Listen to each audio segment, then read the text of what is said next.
Bonjour à tous et bienvenue sur le podcast des parents curieux. Je reçois aujourd'hui Clara Mottier.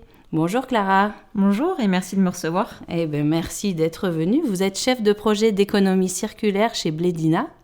Et donc vous venez aujourd'hui nous parler des engagements de Blédina pour la planète et notamment en matière d'emballage durable.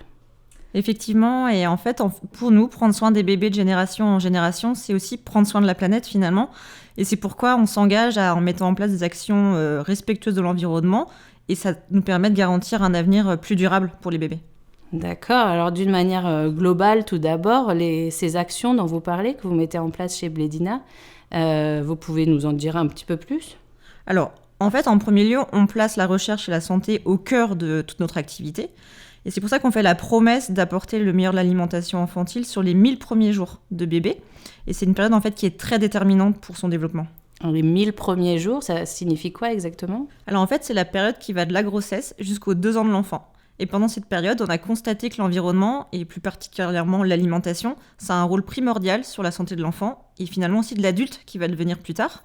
Et ça commence par les parents. Donc la santé, le style de vie de la mère et du père, avant et pendant la grossesse, a une influence directe sur celle de l'enfant, et ce jusqu'à l'âge adulte. Oui, donc nous, parents, on a donc un rôle important à jouer. Complètement. Et d'ailleurs, nous, c'est notre mission qu'on a également d'accompagner les parents pour qu'ils transmettent en fait les bonnes habitudes alimentaires. Donc on les guide tout au long de la diversification alimentaire pour qu'ils puissent répondre à tous les besoins nutritionnels de bébé. Et en plus des bonnes habitudes alimentaires, notre objectif, c'est aussi de leur proposer des solutions ou alors des habitudes de consommation un peu plus différentes, plus respectueuses de l'environnement. Et ça, c'est toujours pour l'avenir de l'enfant, finalement. Ah oui, d'accord. Alors, et d'un point de vue environnemental, comment Blédina s'engage pour la planète, concrètement ? Alors, il y a des choses très concrètes, notamment on valorise les pratiques d'agriculture durable. Donc, en fait, c'est tout ce qui est le respect de l'homme, de la terre, du bien-être animal aussi.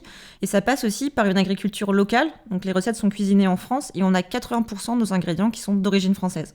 On a également en fait des responsabilités sur la réduction de l'impact environnemental de toute l'activité.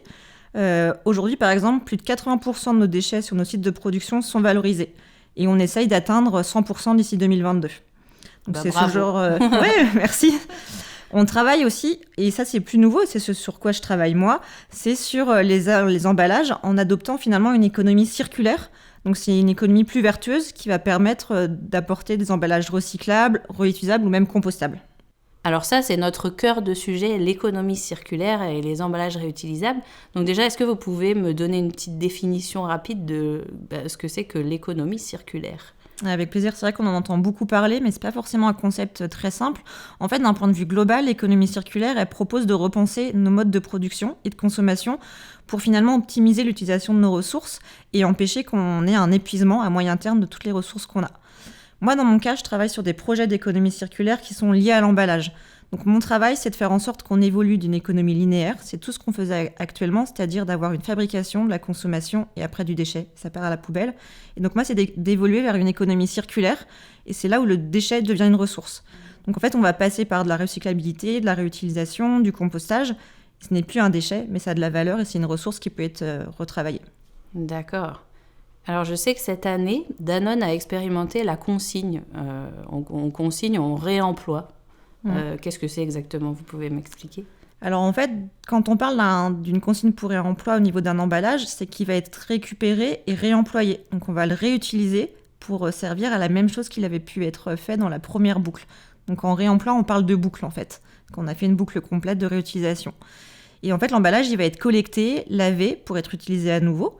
Et ça permet d'éviter de créer déjà un déchet, mais aussi ça permet d'avoir à recréer un nouvel emballage parce qu'il est déjà existant. Ah, d'accord. Et la différence alors avec le recyclage ? Alors le recyclage, c'est une autre façon de faire l'économie circulaire, mais on ne gère pas le déchet de la même façon.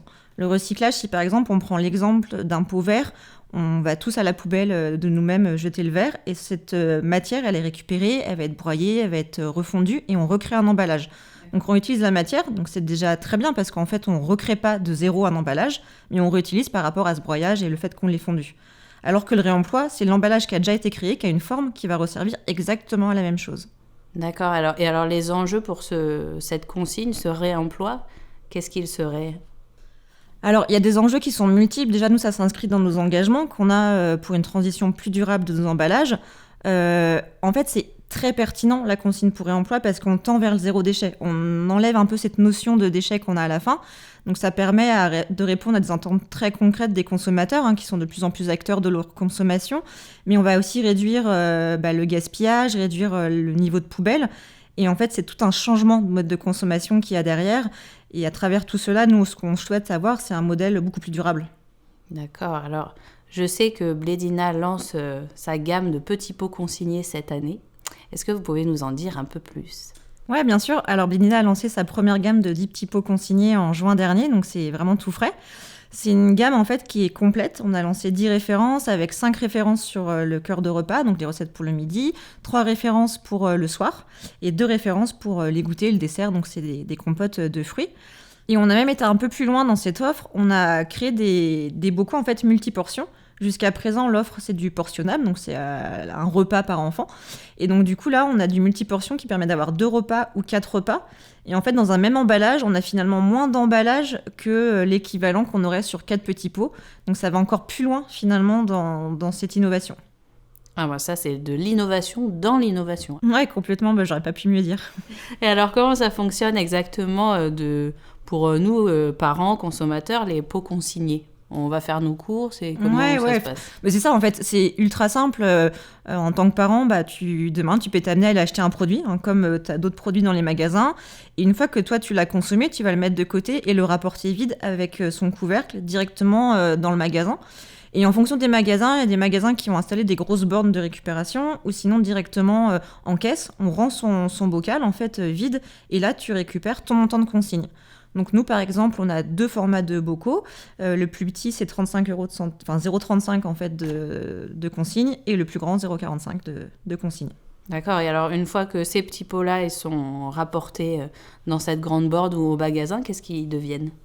C'est là que tout ce qui est nouveau commence et ce qui n'existait pas avant. On va trier les bocaux, on va en fait les amener sur un site de nettoyage, ils vont être nettoyés, contrôlés pour une validation de sécurité alimentaire et après ils reviennent à l'usine. Et donc on re-remplit une fois à l'usine ces bocaux et ils repartent dans un nouveau cycle. Et donc là on aura fini un cycle 1, on commence un cycle 2. D'accord. Et alors comment, quand je fais mes courses, comment je peux reconnaître ces petits pots ? Alors en fait on a vraiment travaillé là-dessus. Parce que c'est pas évident de savoir quand j'achète un pot, est-ce qu'il est consignable, est-ce qu'il est recyclable. C'est 2 gestes qui sont différents, on l'a vu tout à l'heure. Donc nous, en fait, on a travaillé vraiment sur l'étiquette et sur tout le design de l'étiquette pour expliquer aux parents comment faire. Déjà rien que sur le nom de la gamme, on l'a appelé « Je suis consigné, ramène-moi » pour que ce soit assez visible. D'accord. Et derrière, on a ajouté des étiquettes en fait sur le dessus pour expliquer aux parents tous les gestes qu'ils ont à faire pour ramener ces bocaux. L'idée, c'est de les orienter le plus possible, de pas créer de charge mentale parce que ça peut venir stressant d'avoir des emballages à trier à un tel endroit, des emballages à ramener. Donc c'est vraiment de leur simplifier la vie, d'avoir toute présence sur le produit. D'accord, donc c'est surtout une affaire de packaging, quoi. En tout cas, c'est la surface d'expression qu'on a pour pouvoir parler aux parents. Après, nous, on utilise aussi les réseaux sociaux, les sites internet pour donner plus d'informations et notamment surtout l'avantage pour l'environnement où ça nous permet aussi d'expliquer en fait tout le plus que ça apporte d'avoir du réemploi. Et à Dogo, on va pouvoir en trouver dans tous les magasins, dans toute la France ? Alors, pas tout de suite, parce que là, en fait, on est en train d'apprendre. Ce qu'on a lancé là, c'est ce qu'on appelle une expérimentation. On est vraiment en mode laboratoire. D'accord. On est en train d'apprendre, c'est nouveau. Donc, on le teste dans à peu près une dizaine de magasins en France. Et l'idée, c'est de comprendre ce qui marche, ce qui ne fonctionne pas et comment on améliore la gamme pour demain, autant sur les recettes, autant sur les packaging qui sont différents et autant sur le parcours du consommateur parce que c'est nouveau en fait ce qu'il a à faire et on a besoin d'être sûr que ça fonctionne bien et comment on peut lui simplifier au maximum la tâche pour demain. D'accord, c'est super. Bon alors, si je conclue, je résume donc. Je vais acheter mon petit pot reconditionnable, je le consomme, enfin bébé le consomme, pas moi. Oui. Je le rapporte en magasin, je me fais rembourser et ensuite ce petit pot est nettoyé, reconditionné et il peut à nouveau être utilisé. Exactement, et ça ainsi de suite. Et en fait, ça s'intègre complètement dans une démarche globale aussi d'éco-conception. Donc, dès qu'on a créé cette gamme, on a inclus des critères environnementaux. Et pour ça, en fait, on a travaillé avec des entreprises externes qui réalisent des analyses de cycle de vie. Et ça nous permet de comprendre sur une gamme quel est l'impact sur l'environnement. Et donc, on sait qu'on est capable demain de le déployer sur l'échelle nationale, en fait, d'avoir ce genre de gamme. Et au fur et à mesure, on va mailler toute la France de sites de récupération, de nettoyage, qu'on va harmoniser, qu'on va standardiser et mutualiser aussi peut-être avec d'autres distributeurs, avec d'autres fournisseurs. On sera capable d'aller chercher 25% d'économie d'empreinte environnementale. Et à long terme, une fois qu'on aura vraiment bien travaillé, qu'on aura tout optimisé, on pense qu'on peut aller chercher 50%. Ah ouais, c'est énorme. Et est-ce que c'est un principe que vous aimeriez généraliser à tous vos produits dans le futur ? Ouais, alors on espère qu'on pourra le faire. Là, cette première étape, elle nous permet de comprendre ce qui est possible à faire pour les consommateurs de demain, pour la distribution.